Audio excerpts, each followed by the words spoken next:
Hello and welcome to Property Money Trees, Maximising Property Values, the once a month show where I break down the steps of how to recognise, enhance and then extract the values in property in order to create wealth. Would you like to find out how you can benefit from the steps of maximising property values? This is even if you don't own a property yet or have a deposit. If that's a yes, then you're in the right place to find out. My name is Patricia Faber, and although many know me for my work as a solicitor, on this show you will be getting the benefit of my 30 plus years worth of experience of maximising property values, experience which has given me a net worth in millions. So who might benefit from listening to this show? Literally anyone with an interest in creating property wealth. Welcome back. So this month, I want to talk about a flat that I mentioned very briefly on Clubhouse on a Thursday, which is my day to do a particular room. And I've had a few people reach out to me for a few more details. So I thought I'd do an in-depth, well, as far as I can, analysis of this particular flat. So, as I've said in the past, auctions can be a really good place to pick up amazing bargains, but they're not for the faint-hearted, and in my opinion, they're not for people who have very little experience. And this particular flat that I'm going to be dissecting today is actually an example of, in my opinion, someone who's made a massive mistake and thrown quite a bit of money away. So this particular flat, well, it's a maisonette, so it has its own front door, is in Leighton, which is in East London. So it has an E10 postcode. Now, Leighton is actually a fairly expensive area in London. So you might think, well, anything in Leighton is going to be worth buying. Well, that may be the case for most things in Leighton, but I don't think it was the case for this particular flat. Now, or maisonette. I'll call it flat or maisonette. You know what I mean. So guess how much it actually sold for. So it was in an auction. Somebody bid on it, or maybe more than one person bid on it. The hammer went down. When the hammer goes down so that's the gavel. So when you see auctioneers knocking a kind of like a hammer type thing on a wooden table, that's the hammer going down. That is them concluding the sale of the particular lots that, they are dealing with. So anyway, the hammer went down at a price of £54,000. So I bet if you're not aware of what I'm talking about, you're going to be thinking, £54,000 for a maisonette in London. And it has a bit of garden as well. However, all that glitters is not always gold. And this is a prime example of that.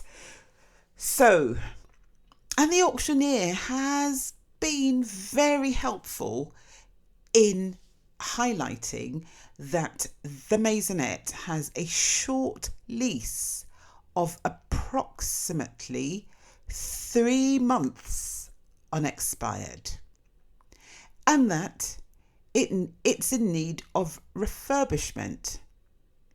So here we go.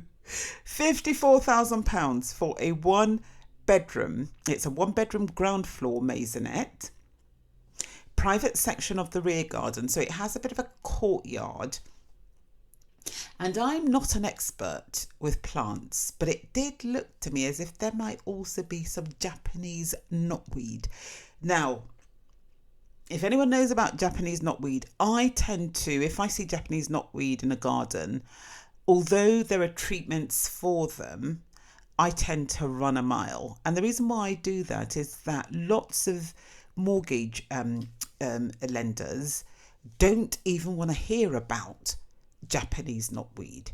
If there's Japanese knotweed, the answer is no, they're not going to lend on it. So there may well be a few, obviously, who will lend, but the smaller the pool of lenders, the less the value of the property, and that's a principle that I actually work on. So that the flat was vacant, so I suppose that's a good thing. Um, and the building itself actually looks, the externals of the building looks quite handsome.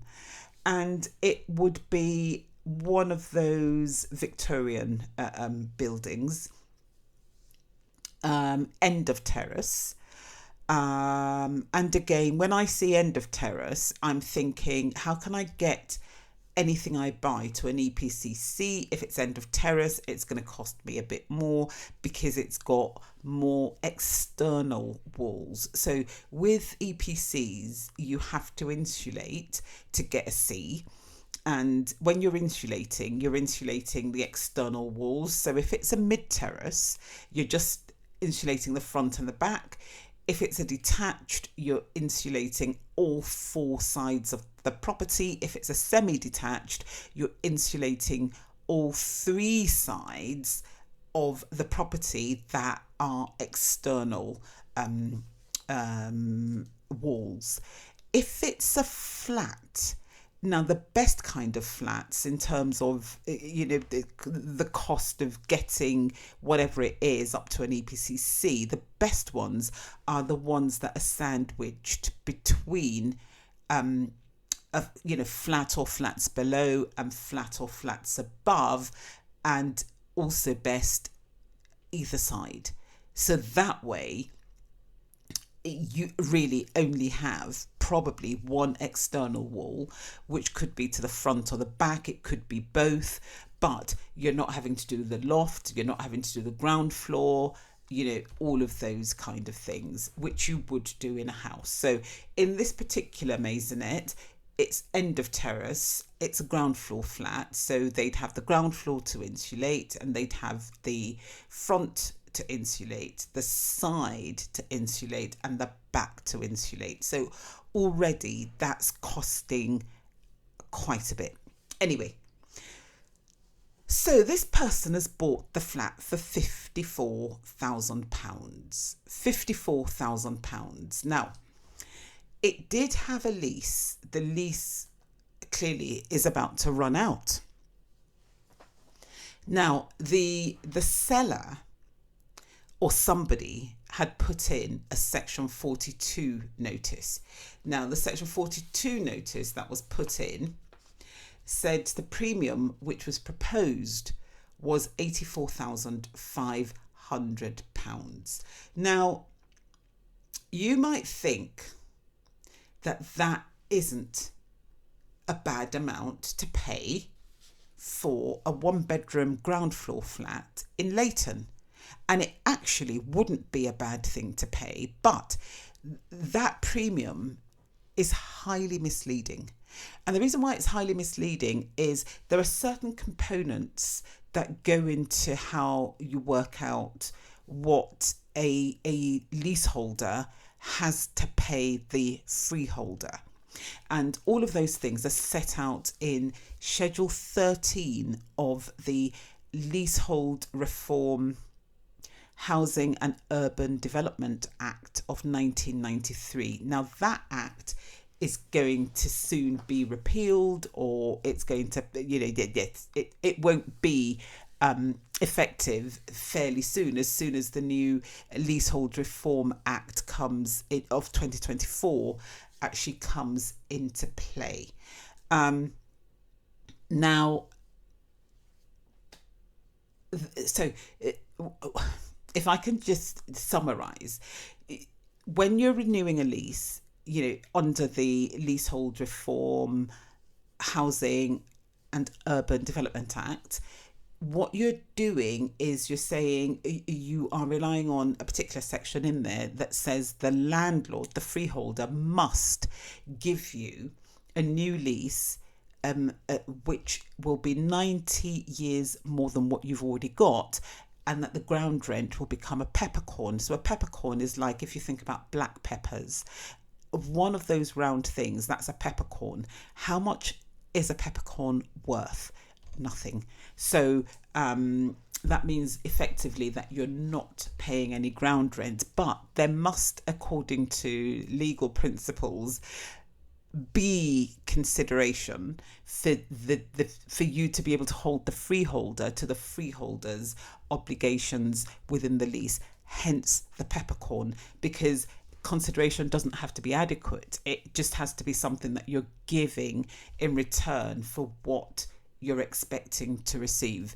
So there we are. And what most solicitors will do when they're drafting this is they'll say a peppercorn of, ground rent of a peppercorn if demanded. And if it's demanded, you can just buy a whole box of peppercorns, send it to the freeholder and say, here are my ground rents for as long as for as many peppercorns as there may well be in this box, and then you're done for maybe the next 100 or whatever number of years, or however many peppercorns are actually in that box.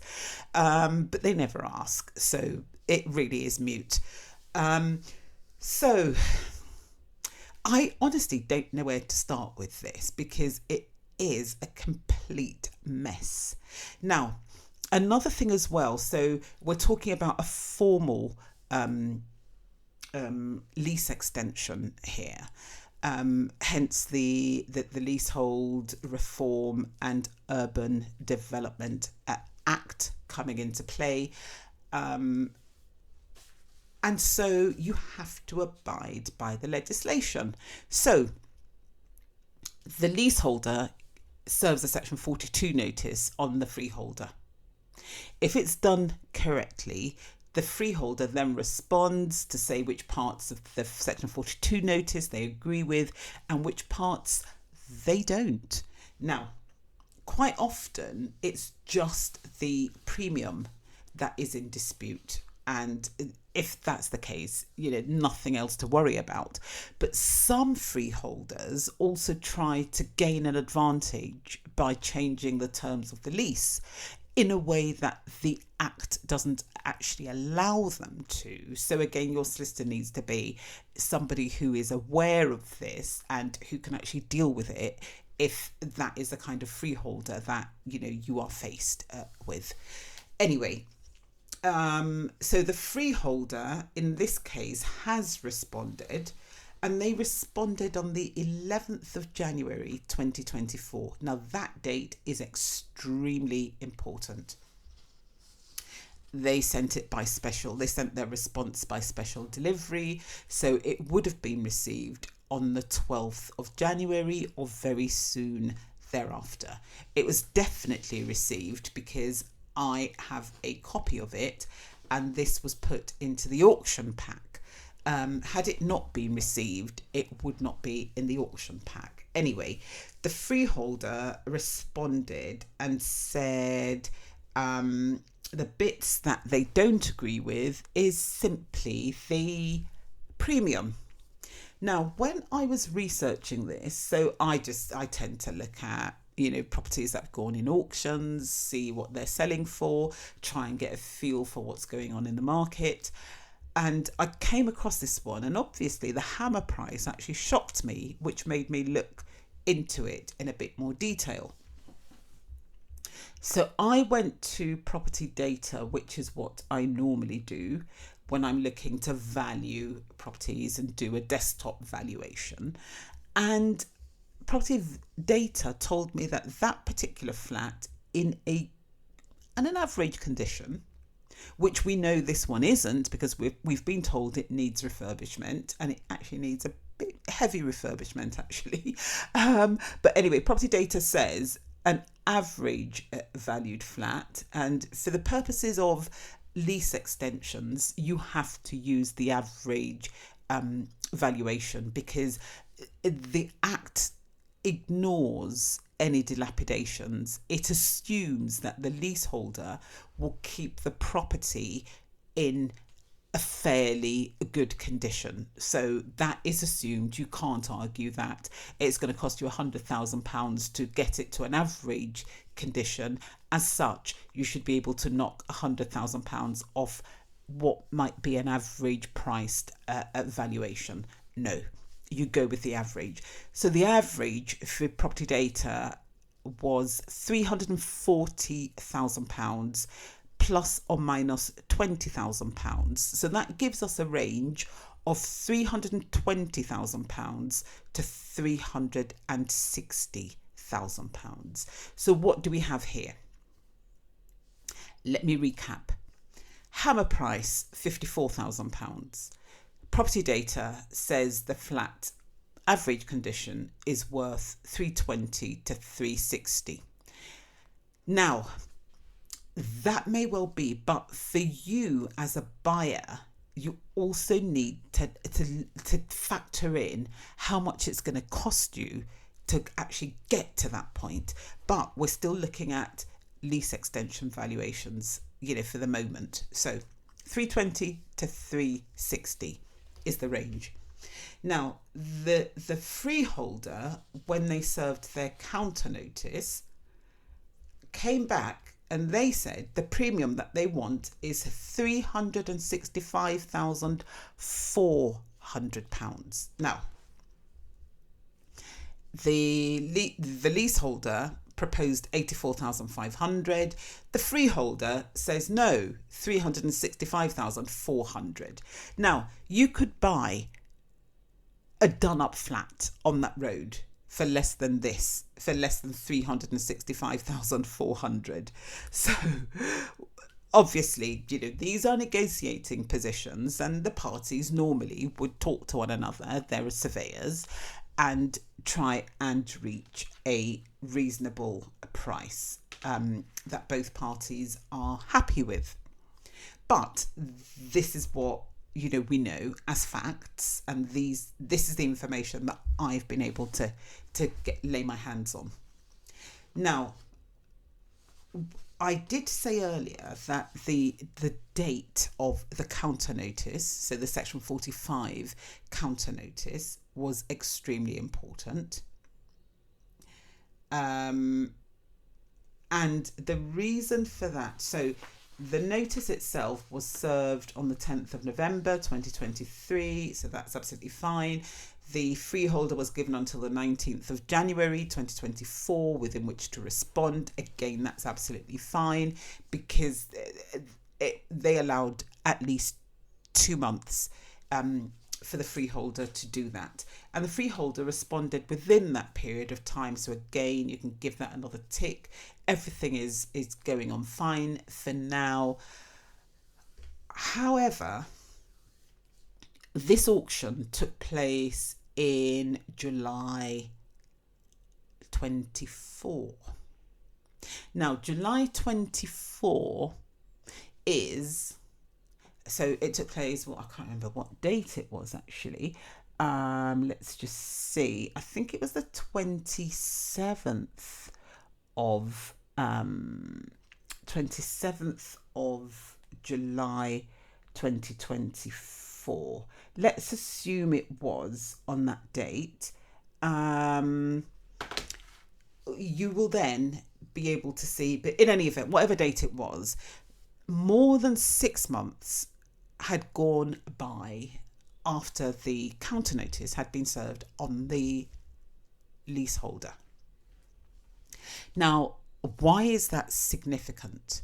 It is significant because if nothing else had been done, that process would have stopped, and the leaseholder would still be liable for the freeholder's costs, even though the freeholder wouldn't have to give the leaseholder a new lease at a peppercorn ground rent. What you do is when the counter notice is served, again, there's a time table that kicks in. So from that date, you then the parties have 2 months within which to negotiate. If they fail to reach an agreement on either the premium or the other terms, either party may apply to the first tier tribunal, property chamber, to help them decide on the matters on which they can't agree. Now, once you go to tribunal, the time table is frozen. So you don't lose the right to actually get a new lease.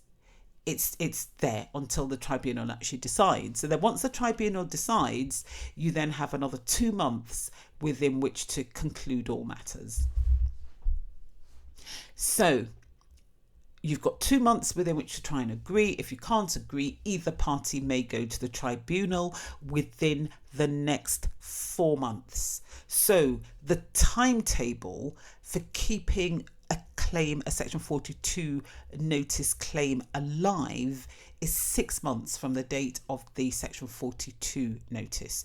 Now, I do apologise because this particular podcast is going to be quite longer than my normal ones, but I just want to kind of like try and explain all the things that are important here. So if you're looking in auctions, just be careful, be aware of some of these things that you should really kind of like know and decide whether or not they are, they're in your favour or they're completely against you.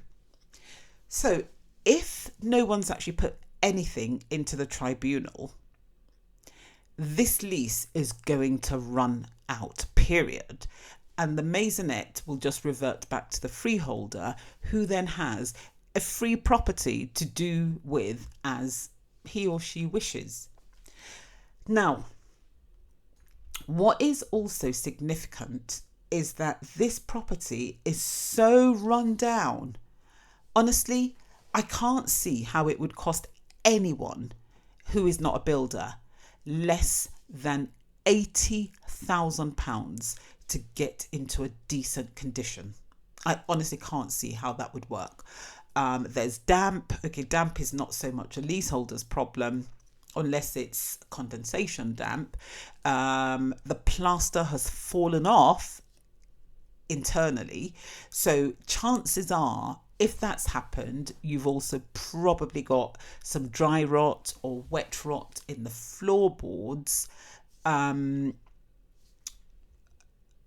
the at the ground floor level. So there's so many problems with it. Obviously, these are structural issues. I couldn't see that there were any subsidence cracks that I could see. I couldn't see any, not to say that there aren't any. And then we've got the possible Japanese knotweed in the garden. That in itself means structural issues, because the courtyard garden is literally right there as soon as you step out of the back door and or side door. So what do you do with this kind of thing? But that's not the end of it. Let's go a bit further. Now, looking at the special conditions, again, these are very important. So in the special conditions, one of the first things that we're told is that completion will take place 2 weeks from the date of the auction. So whoever bid on this and thinking they had a bargain needed to have a minimum of £54,000 so that they could actually complete 2 weeks after the auction. Now, there's no way that they're getting any finance on this, bridging or otherwise. The best that they could get will be family and friends who, again, don't know any better than this person, but they're not going to get any institutional funding, for this kind of property. I can't see it happening. Then the next thing is, on completion, the buyer shall pay to the seller £710 in respect of the searches provided in the legal pack for the lot, and £250 plus an amount equivalent to the current rate of VAT in respect of the seller's solicitors' engrossment costs. So we've got 710 and we've got another 250. That's about another £1,000 and a bit. Then interest rate. Now, why is this important? I'll come on to that in a minute. Is 6% above the base rate from time to time of the Royal Bank of Scotland PLC. So the base rate at the moment is what, 5 point something. Add another 6 to it, you're looking at interest rate at about 11-12%. Now, although this is not relevant here, this is another thing to look out for in auction properties: arrears. The buyer must, on completion, pay to the seller an amount equivalent to the arrears. Now, that is usually where the property is let and the tenant hasn't paid all the rents. So you, as the buyer, will pay whatever it is that is outstanding. Now, what some people do, and this is why I would never buy a tenanted property in an auction, what some people do is they put somebody in there that they know. They draft up this AST for an exorbitant amount of rent. So somebody who is not experienced will think, oh, amazing, I'm going to be getting this much rent for this property that clearly is not worth anyone paying that amount of rent, because if it seems too good to be true, it often is. Anyway, and it's only if you then read the special conditions and all the other bits in the legal pack that you then realise that the person hasn't paid rent for maybe a year. Now, if they've agreed to pay, let's say, £2,000 a month, and they've not been paying their rent for a whole year, that means that in addition to any purchase price, the buyer's going to have to pay the seller £24,000, and that would be the rent arrears. So that's another thing to really look out for. Now, amendments, so going on with the with the special conditions, there's a special section which they've headed amendments to the general conditions. So they've said if completion takes place after 12 noon, it is to be treated for the purposes of apportionment and calculating interest as if it had taken place on the next business day. Again, that is down to the solicitors. So effectively what they're saying is make sure that the money gets to them quite early in the morning. And sometimes you can't help what the banks do. You know, I've been in situations where we're looking to complete and monies have gone from one party to the next, and it's taken hours for that party to actually get the monies. So that's another thing, that, your solicitor will look out for. It's not very much that you can do. So this is important. The seller may, on or after the agreed completion date, so remember that's 2 weeks after the auction itself, but before completion, give the buyer notice to complete, making time of the essence. The parties are to complete the contract within 5 business days of the seller giving the notice to complete to the buyer, excluding the date on which notice is given. The notice to complete can be served on the buyer or the buyer's conveyancer by email. Now, there's another bit that relates to this, which will bring it into context as to why they've put that in there. Now, there are certain solicitors that act for sellers. They have the notice drafted. They're ready and waiting. So come 12:01 and they don't have that money, they will serve that notice. Why is it important? We'll come on to that in a moment. Then let's go to the next bit that I think is important. Right. So then they carry on extra special conditions. The seller is selling as the contractual purchaser of the lot and will not be the registered proprietor on the completion date. The buyer acknowledges that the seller is only the contractual purchaser and not the registered proprietor of the lot, and the buyer shall not be entitled to raise any requisition arising from the seller not being the registered proprietor of the lot, and the buyer shall not be entitled to refuse to complete this agreement on the grounds that the seller is not the registered proprietor of the lot. Now, what that means is effectively you're not going to be able to get a mortgage, and if you can, it's going to be very, very difficult, and it will take a lot of convincing the lender to actually lend on the property, which is going to make you literally go out of time for completion. 2 weeks is not long enough to convince lenders that their money is going to be secured. So what tends to happen with conveyancing is before your solicitor pays the purchase funds over to the buyer's solicitors, they register a notice at the land registry against the registered proprietor, and that means really that there is an element of security there. And they'll also get the seller's solicitor to undertake that as soon as they get the monies, they will pay off any existing mortgages. So effectively, the buyer has the property, because one, there won't be any mortgages if the solicitor doesn't do that. Their indemnity insurance will kick in and pay off those mortgages, so that's not really too much of an issue. It could be a hassle to go through the claim and all whatnot, but it will happen at some point. So once the mortgages are off the title deed, it's just the buyer then that's left. And because that notice would have been put on there, the buyer can't do anything with the property. And then the seller can't do anything with the property. And then the buyer, if need be, can get a court to tell the land registry to transfer the property into the buyer's name. Now, where your seller is not a registered proprietor, you cannot do that. So there's no security whatsoever. So what, for instance, is to stop an unscrupulous seller and an unscrupulous solicitor from selling something in this way and saying, look, I'm not the registered proprietor? What is to stop them from doing that? So you pay your monies over. What security do you have? You don't have very much. Anyway, so that's the problem with that. And we're seeing it more and more these days. So people do need to be careful.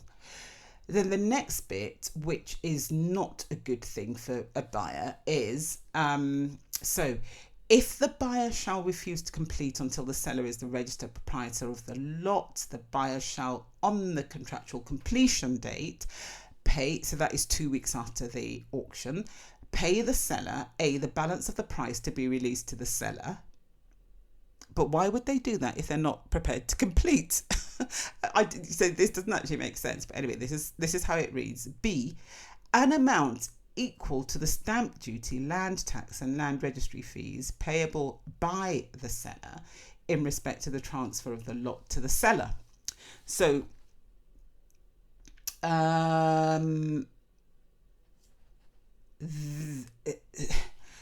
so what that means is that the buyer is going to be paying stamp duty twice. So again, just be aware. Then the next bit is, notwithstanding that the seller may use the balance of the price in order to purchase the lot from the registered proprietor. So again, they're saying the seller hasn't actually bought the land, doesn't own the land. So from a legal point of view, it's a nightmare if a solicitor is acting for a buyer where the buyer is buying land from someone who doesn't actually own it. And this person is being upfront about it, so you can't complain. And they've also said you can't raise any requisitions, meaning that you can't ask any questions.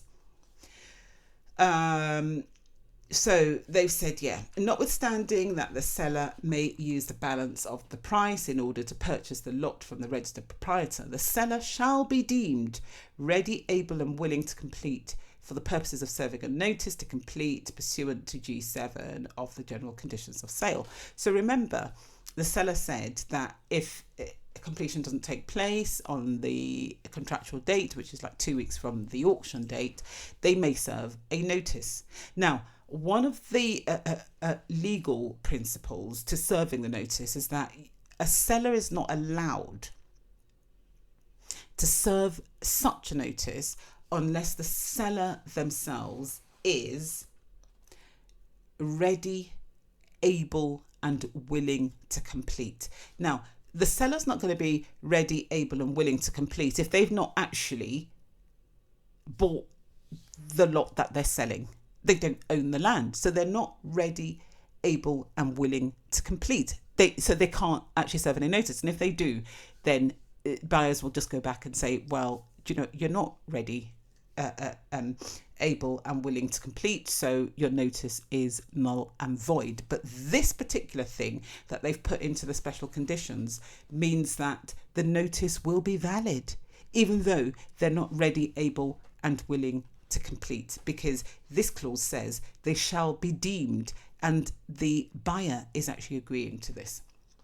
Then the next bit, which is which buyers should be aware of, or which this particular buyer should have been aware of, is it says, in addition to the price, the buyer shall pay to the seller an amount equal to 2.75% plus an amount equivalent to the current rate of value-added tax of the price as a contribution towards the legal and agent's costs incurred by the seller in connection with the sale of the lot. No invoice will be provided. Well, there you are, another amount to pay. Then, right, so this notice thing that I've been talking about, this is the third time it comes up, says if completion takes place after 1200 hours on the completion date, the seller shall be entitled to serve a notice to complete, and in the event of a notice to complete being served, the buyer shall, as a condition of completion, pay the seller a penalty of 1% plus an amount equivalent to the current rate of value-added tax of the price in connection with the preparation and service of the notice to complete. So I said earlier, these kind of solicitors, they would have that notice ready and waiting, because this is how they make their money.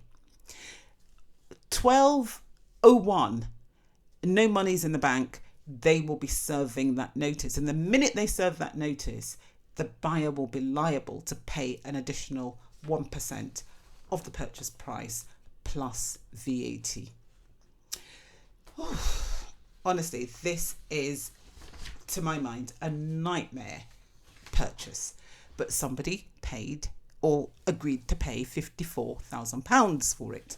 Right, then the special conditions carry on. So they've said, so this is to do with the Section 42 notice. The seller and the seller's legal representatives take no responsibility or liability whatsoever regarding the validity of the notice of claim, and no warranties, whether express or implied, regarding the validity of the notice of claim are provided. The service and validity of the notice of claim is at the buyer's sole risk. So what they're saying is, don't rely on the Section 42 notice. Now, if you're buying something that, if it doesn't take place, your purchase is worthless, this is not the kind of condition that you want to be agreeing to.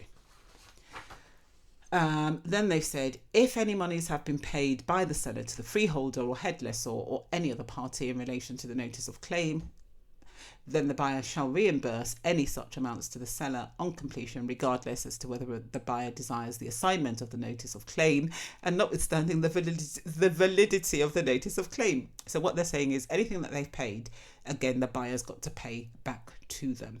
If they're in cahoots and they've paid a large sum of money, the buyer's got to pay that money up.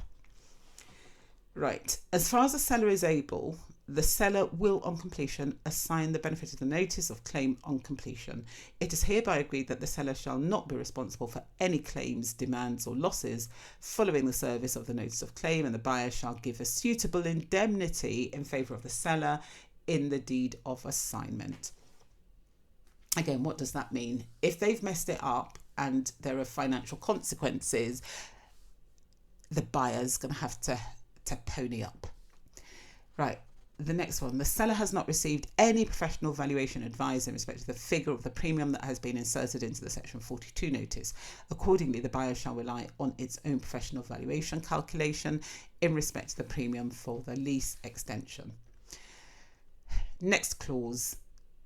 In the event that the landlord has served a Section 45 counter notice, then the buyer acknowledges that it has made its own inquiries in this regard and shall be deemed to purchase with full knowledge thereof and shall raise no objection or requisition with regard thereto. Again, they're just saying you're on your own, and you are on your own.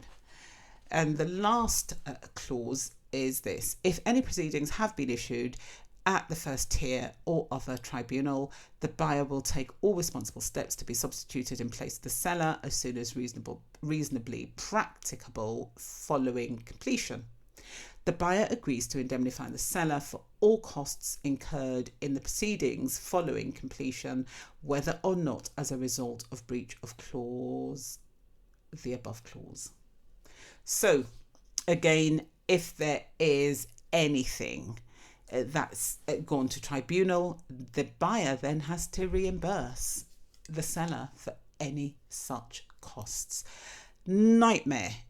Now, if nothing's gone into the tribunal, this lease is going to lapse in any event. So it's gone in, the lease is going to lapse. The buyer has literally just burnt about £60,000. So that's the £54,000 and all the other costs, the bits and bobs that, you know, the special conditions say the buyer has to pay. If it's gone into the tribunal, then there may be some hope, but we don't know that that's the case, and that should have been part of the special conditions because the auction took place outside of the 6-month period of the Section 45 notice being served on the seller or the seller's seller. Nightmare, as far as I can see it. Absolute nightmare. So just wanted to highlight some of the difficulties of people hearing about, oh, do you know what, short leases are good. So somebody maybe thought, yeah, I've heard that short leases are good. You can make money from short leases. And they've seen this in an auction. It's a short lease. They're thinking, I'm going to bid on it. They've bid at £54,000. They are now stuck. All I can say is that I hope that something's been lodged in the tribunal and that the counter notice premium is excessive to the point whereby the buyer can then actually make this work. But right now, I can't see how that's going to happen. Sorry to bring some not such upbeat news or discussion, but I think it's important that people be aware of some of the things that do happen and some of the things that you find in special conditions.